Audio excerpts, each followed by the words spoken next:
Welcome everybody on the expert stage on high end. I'm very happy to welcome some famous participants here on stage. And as a starting round, I would like to introduce yourselves, please, starting at Dominique. Hi, my name is Dominique Fils-Aimé. I am a singer-songwriter, and I am the very lucky ambassador this year. And I guess I'm an expert in singing and creating. And this is my manager, but I'll let him Hey, introduce so himself. my name is Kevin Enoch, and I'm Dominique Fils-Aimé's manager, the co-founder of the record label And Soul Records, obviously on which she is on, and the executive producer on Dominique's albums. So she is 5 studio albums in and 1 live album, and we'll be talking about, I believe, the surround sound around her latest album. Thank you. I'm Stefan Bock. I'm the founder of MSM Studios, co-founder of Ian Records, a small label focused on immersive audio, and I'm the co-founder of Pure Audio Streaming, a streaming platform for high-res immersive audio. Hey, I'm Nils Merten, CTO of Brandenburg Labs, and we're a small company at this point. We're approaching immersive audio from the headphone side. So we're doing binaural audio, like you've hopefully never heard it before. And my name is Lukas Göllis. I am a scientist at the Institute of Electronic Music and Acoustics at the University of Music and Performing Arts in Graz. And our topic today is immersive audio. And I want to ask Dominique, what are the requirements for an immersive mix to be successful? That's a good question. I don't know on the technical side, but I know from an artistic perspective. From an artistic It's perspective. definitely because basically I discovered with Atmos and Immersive that I got to think about space as a new tool and a new instrument. So I already had the notion that silence is an instrument in music, and now getting to play around with space and placing someone in a room and catering to the experience of the sounds around, whether they get anchored with instruments and then there's vocals moving around, or trying to create different emotions from that notion of space and creating a visual idea in their head when they're listening, has been something very powerful for me personally as I create, and it kind of transformed the way I create. Now it added a new tool that I never thought of before, at most, that he introduced me to, basically. Yes, as you have said that there are moving instruments or moving sounds, is it necessary that instruments need to be surrounding or moving around the audience? Necessary, I would say no, because I know we're in a high-end, hi-fi society, but in reality, I really think that emotion and frequencies can be heard and felt in any kind of system. It's about the music and the listener connecting somehow through frequency. Now, having access to enhance that experience, whether it be with good sound systems, with the space moving around, it just adds a new layer that I'm thinking through time, if it could become more accessible, it would be something that every musician might want to use because it's extremely special as a tool. Yes, we have heard that we need some special tools for that. How we can assist the artists by using these tools, for example, movements, how we can do that as technicians. How do you think about that? Yeah, may I just jump in on that? I think when you mention the movements, I think that's a big misunderstanding on immersive audio. It's about the music. If the music needs movement, then we create movement. If the music needs space, we create space. And I think that's the beauty now. We can just create whatever we want in a three-dimensional space. And it's not about technology, it's all about the music. We need to serve the artists. It's not about us, it's about artists like Dominic. And that's key for it. And the tools are there. Every studio these days technically can handle it. When people ask me about the most important tool we have, I say it's my room. So we need proper studios that are equipped specially for that, not kind of made up stuff. We need to build it pretty much from scratch to give the maximum experience. And this is our reference. And then we take it from there and hope that as many of you have the opportunity to listen to that in an appropriate way. I like that you called it a tool because at the end of the day, that's what it is, right? There's often a lot of debate of what's immersive, what isn't, what's good and what isn't. And at the end of the day, well, we're just adding a dimension to sounds that we as humans evolved to listen to. We have that ability to listen to spatial sound, to immersive sound. And just giving that to artists is, I think, the big vision and the big idea of immersive sound, whatever it means, right? Yes, and if we think on the studios, we see many loudspeakers surrounding the audience or the listener. So we can also use binaural playback using headphones. How do you think about the divergence between loudspeaker playback and headphone playback? Are there some differences when doing a song for a headphone-based playback or a loudspeaker-based playback? So in my life, my personal, professional sound-wise would be this guy. So I would throw the question to you. I think if we take Dominique's latest record, My World is the Sun, the album that just came out a few months ago, one of the challenges with, immersive sound, and in our case, we did a Dolby Atmos mix in 7.1.4, the rendering of the Dolby Atmos to a binaural, so binaural being the rendering technology to listen into headphones to mimic that spatialization of sound and music. One of the challenges is to make sure that the tone of the sound stays the same and the EQing of the sound stays the same. Obviously, going from a 7.1.4 to binaural has certain challenges in that spectrum of how the sound is perceived in your ears with headphones. So one of the challenges was really working on EQing each of the songs to reflect that the multi-channel in a studio, and obviously it also affects reverbs, effects in general, placements of objects, and how things sometimes will move around if we think that a musician will be moving around in space, something we try and reproduce sometimes. This also will affect the binaural experience.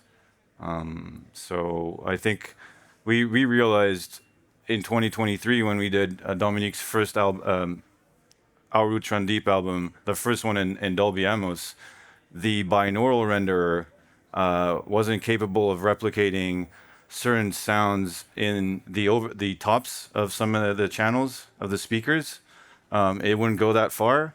And I realized with technology now, I mean, the algorithm has been getting better and better, and now it's starting to really reflect that experience better in terms of spatialization. So there's definitely been a lot of progress in even just a few months. But maybe you want to explain what binaural is to the audience? Yes, I will give the question to Niels because he is our expert on headphone-based playback. Yes.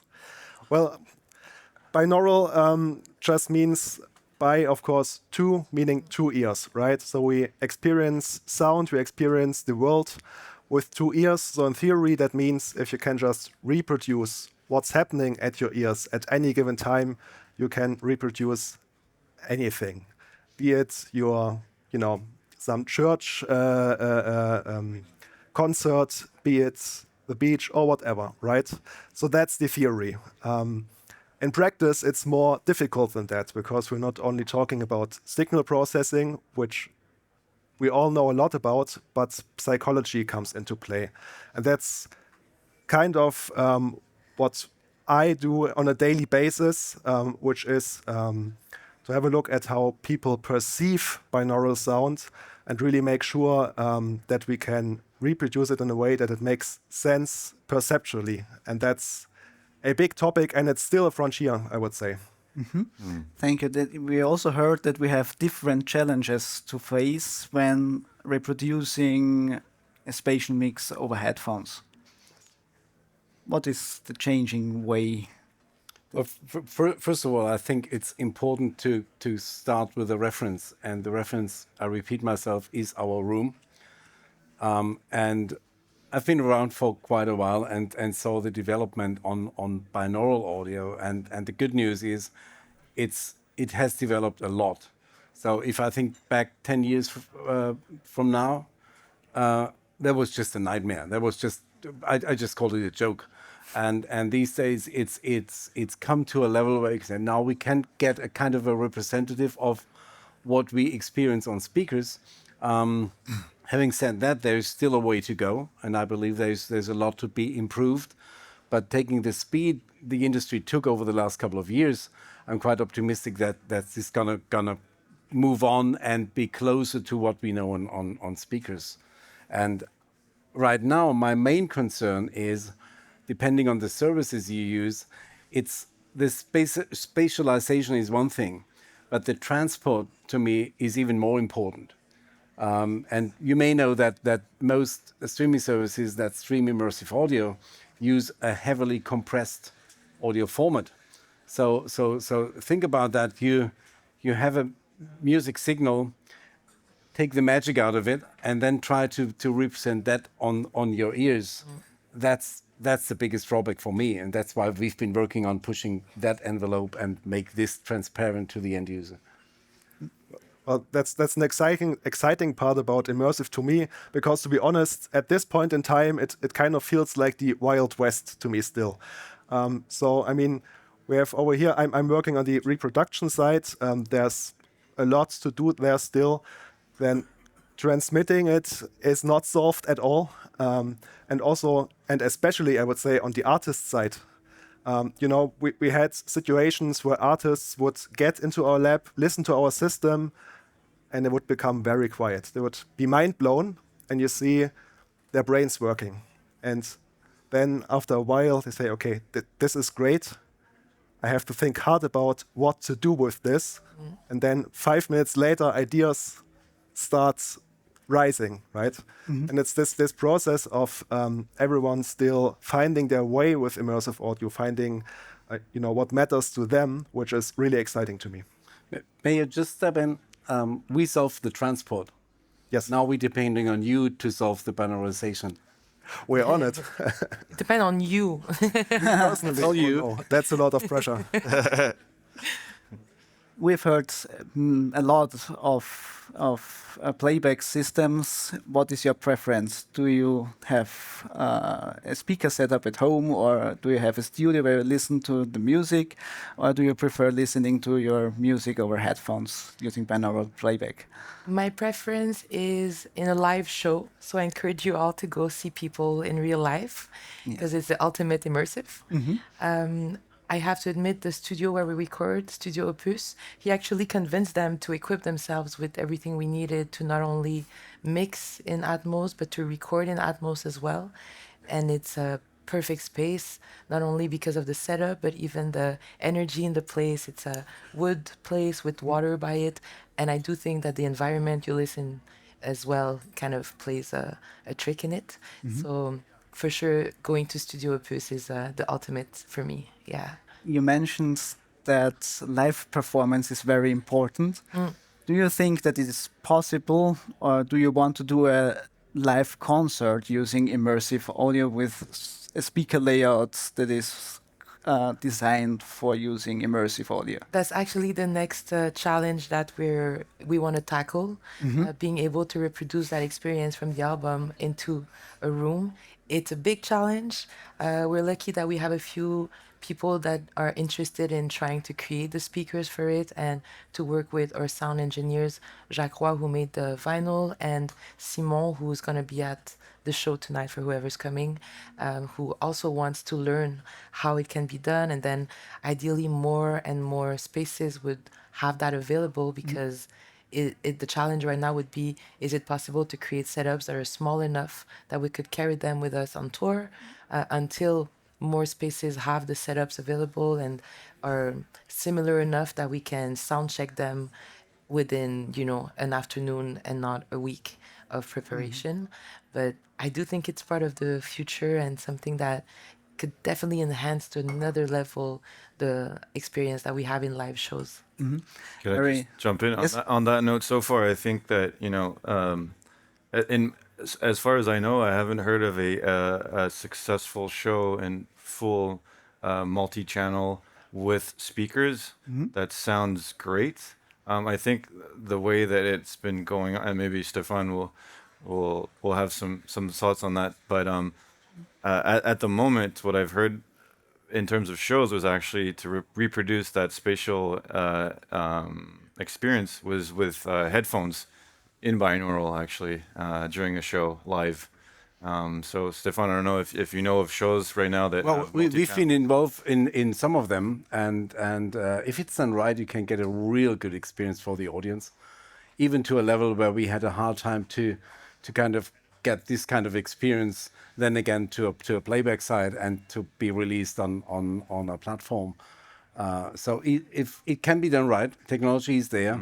Again, it needs a lot of work to convince people to get that going, and but it won't go away. If you look at all the big speaker manufacturers dealing with PA systems, all of them have immersive systems, one or the other way around. So there's a way to go.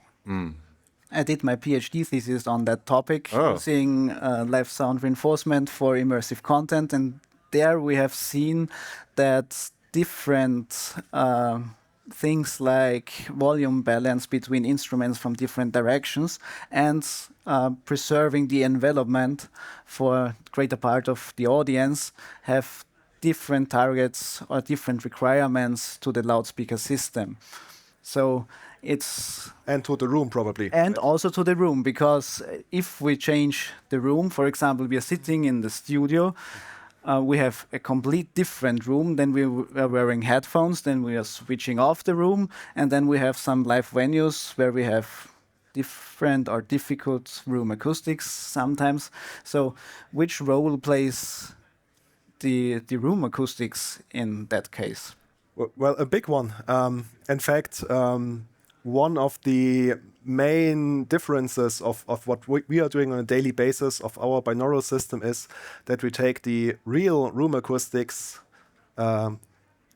into our system and we simulate it. Because it turns out that even when wearing headphones, even when listening to something fantastic, your brain needs some kind of reference, some kind of real reference to pass what's happening.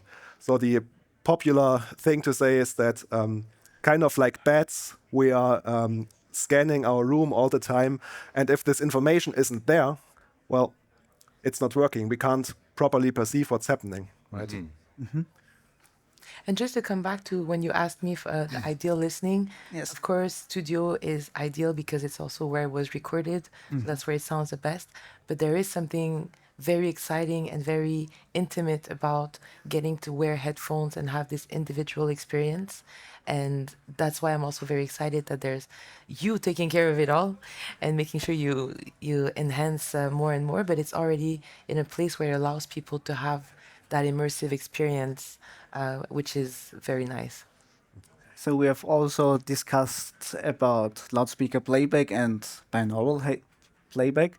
So there is also maybe in the future a combined version of that. So we have our stereo system and wearing headphones to complement the stereo system with virtual or digital loudspeakers. Is there any system that is able to do that already?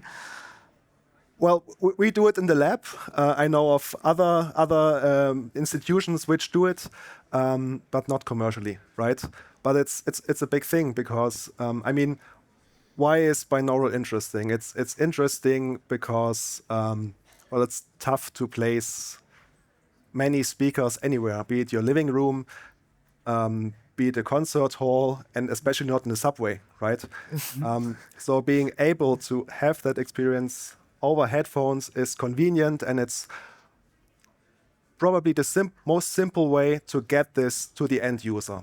But we've got to realize that headphones have their limitations, right? This feeling of especially low frequencies is something that you can't reproduce over headphones, obviously, and that you will never be able to reproduce over headphones, right? Yes. That's why True. one possibility is mixing that. So saying I have my great or even greater high-end stereo setup at home, and now I want to experience some immersive content.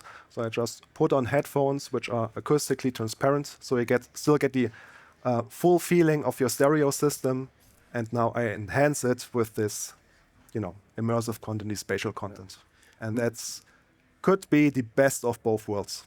May I just ask a question? What headphones are acoustically transparent?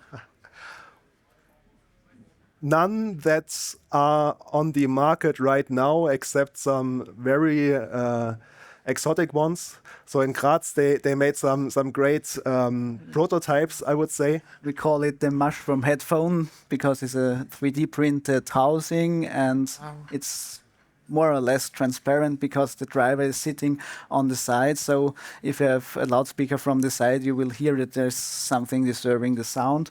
But we have some prototypes for doing experiments where replacing loudspeakers, real loudspeakers, with digital ones. Wow. Share them with us. Yes. Then there, of course, were the old AKG K1000s, I think, which are not produced anymore. There are bone conduction headphones, there are projection headphones. There are possibilities, but it's not the norm, I would say, and you don't see many of them around this show, for instance. Yeah.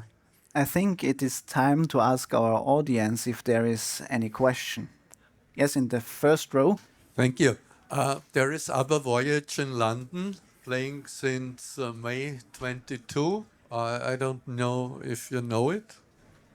It's every day it's full. 3,000 people are hearing ABBA holographic, and it's their music. And it was very expensive. It was 160 million euro to get it all together. What I think the future of music will be that you invite holographic Dominic in your home and she's singing there, immersive or ABBA or whom else you want. So it will be a jackpot for licensing artists, even if they are dead. After they are dead, you can invite Elvis Presley, for instance. It will be very expensive, but you would do it. How far are we away from this? Because it needs immersive audio.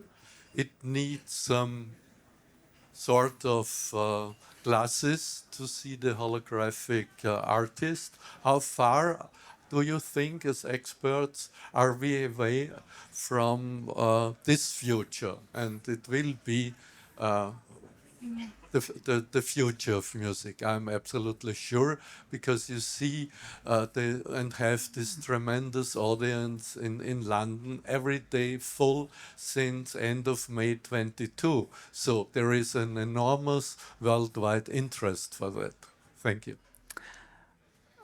As the manager of Dominique, I would ask you if there are any limitations on that you can see when doing the productions. To be honest, on a technological level, I have no knowledge of that. I know it's a very popular show. I know they're doing it for other artists also. It's in the works. Is there any reason from the customer side or from? Yeah, I think people want to experience something that brings out emotions in them. If technology such as the holographic image of ABBA and accompanied with the sound can bring out those emotions that people will experience in a live show with real humans, there is obviously a business case for it. I believe, technology will keep on getting better and better, obviously, and there might be a market for it. also think that people will always want to share a human experience with live humans on a stage. Having an Elvis Presley at home obviously will be maybe something of interest to some, maybe not to everyone. So I can't really speak more about that. I do see that a company in Montreal, for example, that I have friends who work for, it's called Frame Store, and they are working on.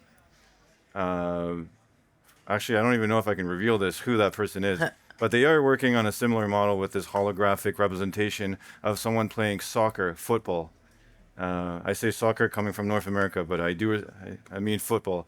And to experience that person playing football in a stadium, but it's all virtual with the sound, etc. So yes, there will be interest for it. Will this take over the market on a very big scale? I'm not sure. That's my answer. I used to dream of being able to just send a holographic version of me and stay home, but I have learned to enjoy traveling, and I hope people will prioritize real people the same way I hope we prioritize music made by humans versus AI. So to me, it's just technological advancements are amazing. Are they always enhancing or bringing us humanly closer? I'm not sure. So it's a tool. We'll see how it develops. But I'm curious to see and understand the excitement around it for sure. Thanks, Dominic, for still going on tour and not sending a holograph out.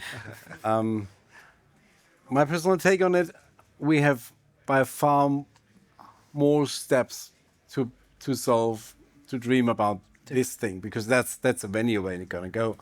I think over here, our main interest is how can we get what we all experienced to everybody's home, and there's a lot to do, especially on speaker manufacturers, to figure out ways that people don't need to build studios in their living rooms, but get an experience that's much closer to what we experience while creating it. Yes, there was another question somewhere here. Yes. I'm interested if you already use AI, or what are your thoughts about future of AI regarding improving listening immersion and spatial audio and so on. Just your thoughts about that. Yes. Do you think that artificial intelligence plays a crucial role in the future in designing or doing songwriting? Okay. I know it's so, a no. very Well, difficult personally, from a musician perspective, I like to compare it to music, AI music being like a field of plastic flowers.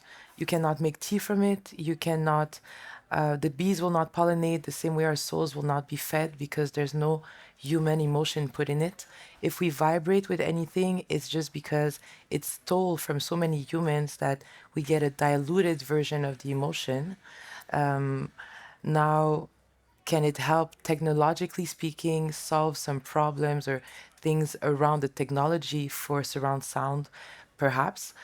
I would love for it to just stay in its domain or do science or cure cancer and leave art for people, because the greatest joy in making art is the process. So I don't even understand why we would skip that part.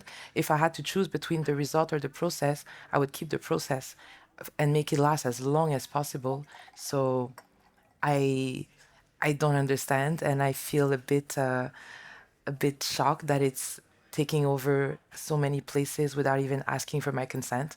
I feel like I just ask a question to Google and AI is popping up like, I got the answer, as I didn't ask you anything. So I don't think it has its place in most places aside from science or solving things that take time for humans, personally. Thank So I you. would double down on that. We're talking about a lot about room acoustics, and at the end of the day, room acoustics are some kind of pattern of reflections generated from the room. And it turns out that AI is very good at repeating patterns.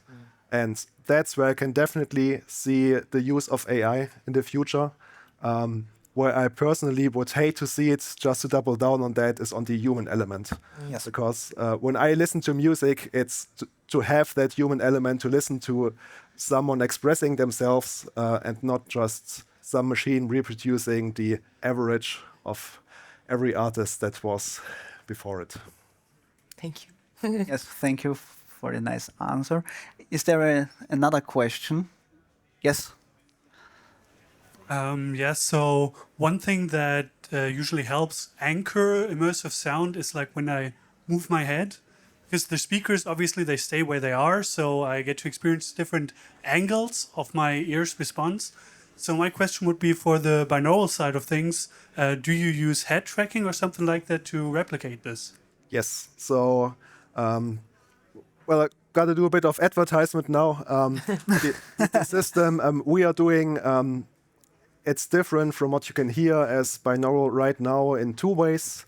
One of them being, as I mentioned, we're taking the room acoustics into account, which helps to anchor the sound in the real world, and also head tracking. And that's not only what we call 3 degrees of freedom head tracking, so you can turn your head wherever, but you can also get up, move, and walk towards the speaker. And that seems like a little detail, but it really helps our little monkey brains to make sense of what we are perceiving, right? And that's, in our opinion, a very essential part of what binaural should do to work well.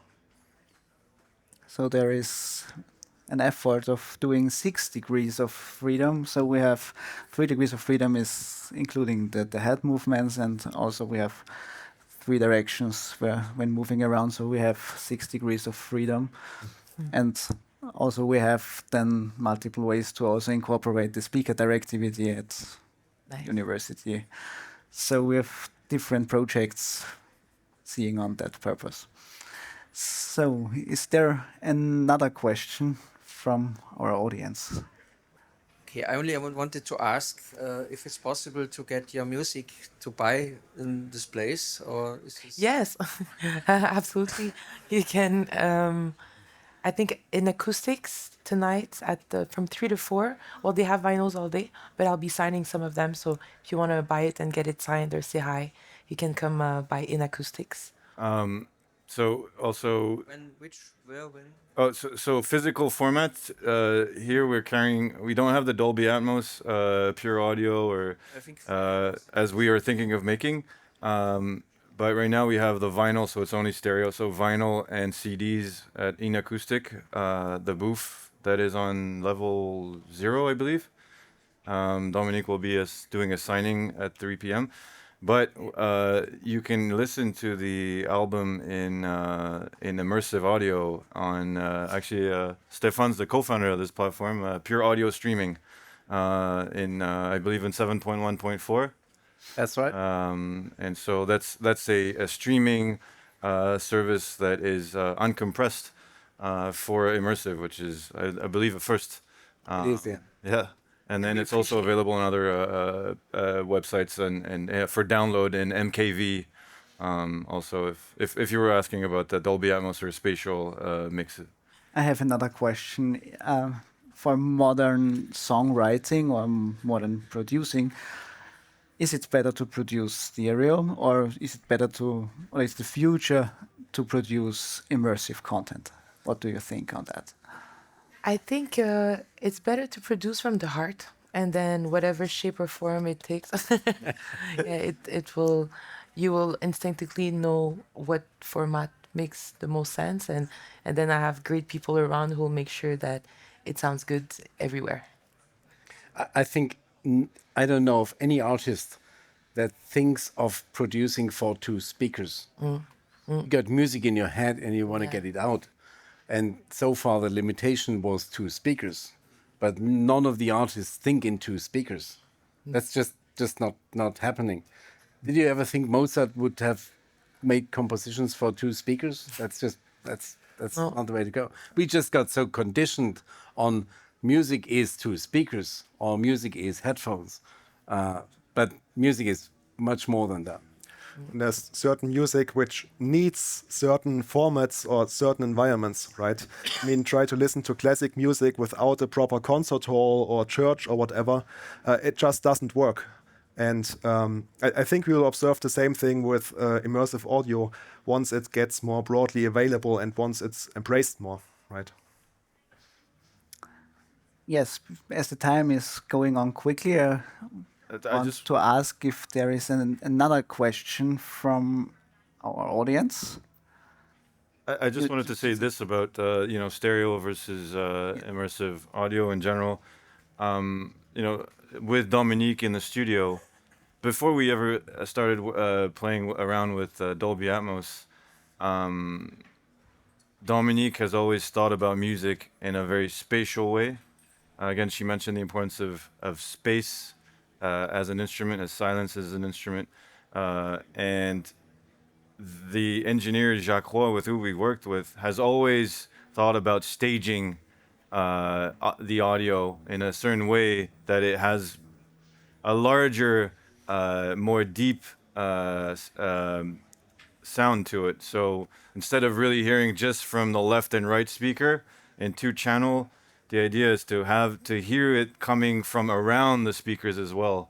So there's always this thing about creating the wider of stereo images as possible before we got into Dolby Atmos. So for him and Dominique in the studio, it's so much fun to be able to get this actual 3D image.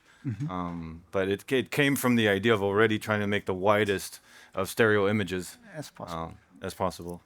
So I managed to listen to your music the first time before this talk, right? Because obviously I knew we were on this panel, and I noticed your music lives a lot from this breathing space, right? From the space in the music, which is interesting because you have all that added dimension, but somehow it makes it more intimate, right?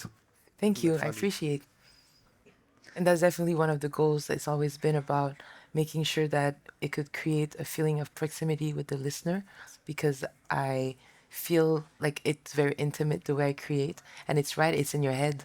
It's absolutely, we never think of listening to music or binaural, like we have two ears, that's more of a listener perspective. But as an artist, it's in your head, which means it's everywhere. So being able to create enough space for people to feel close, but also for it to breathe is something that's very special, and I have great people helping me make it come true. So now there is the possibility to send a message to the world about immersive audio. What would that be? That's a hard one. A message about immersive audio that I hope it reaches more people so they can experience it. But if anything, just listen to music no matter how, and the systems will follow. The more you pay attention to art and you consume art, the more people will want to invest to provide better equipment. So make art and listen to art. Thank you. Kevin. On that note, I think that there's an educational side to immersive. Here we're at the high-end show in Vienna, and obviously most of the rooms you hear will be in stereo. But there's also a few companies such as PMC who are offering an immersive audio, a Dolby Atmos experience in 11.2.6. I think it's really something to experience before having any of the theory or the judgment that goes with it.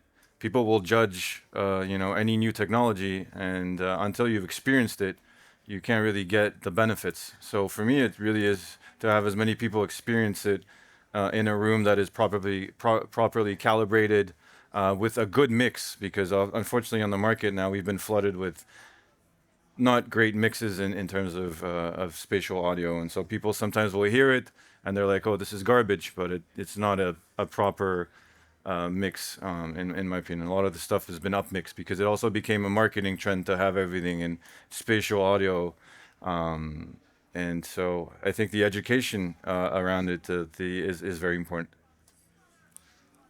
Yeah, I would say just experience it, and thanks for mentioning that. Experience the right stuff, and nobody needs to convince you. I think it's super easy that you just listen to it and say, I just want to have it. I think that's how we all got involved. We experienced it once and then we can't go back anymore.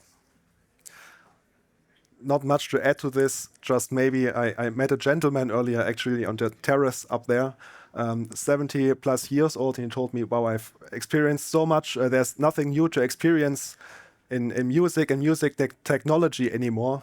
And I would say, okay, but maybe there is, if you approach this with an open mind and give it a chance, and again, not every mix is good, and we are still all learning on all fronts. But if you approach it with an open mind, I think there's a lot of promise here and a lot of possibility for new expression. So thank you for your attention, and thank you for a nice discussion here on this panel. And see you soon at maybe somewhere here at the high end, or maybe somewhere in the future.